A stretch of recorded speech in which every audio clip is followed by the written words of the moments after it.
పొద్దున్న ఎన్నింటికి ఎక్కుతావు సైకిల్? 3 గంటలకు. 3 గంటలకు సైకిల్ ఎక్కుతాడు. ఎప్పుడు ఆపుతావు? 12 గంటలు. ఇక్కడి నుంచి పూరి వెళ్ళిపోయాడు, మళ్ళీ సైకిల్ వేసుకొచ్చాడు ఎండల్లో. రేపు అయోధ్య వెళ్ళిపోతున్నాడు, ద్వారక. అదేంటది? పేపర్లో పడింది. తిరుపతి నుంచి కాశీ వరకు సైకిల్ యాత్ర. వెళ్ళొచ్చావా? 2018లో ఏ ఊళ్ళో వెళ్ళావు సైకిల్ మీద?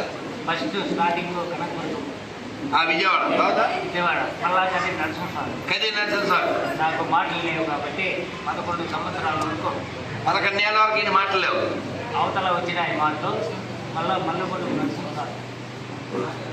ఇలా ఈయన మామూలు తిరుగుడు కాదు. ఎవరికైనా మోకాళ్ళ నొప్పి అంటే ఈయన ఒకసారి దర్శనం చేయండి మా అంతే. అలా నెలల కొద్దీ తొక్కేస్తాడు. అంటే మనోబలము, శారీరక బలం. ఇలాంటి బలవంతుడు మన తిరుపతిలో ఉన్నాడు. అందుకని గోవిందా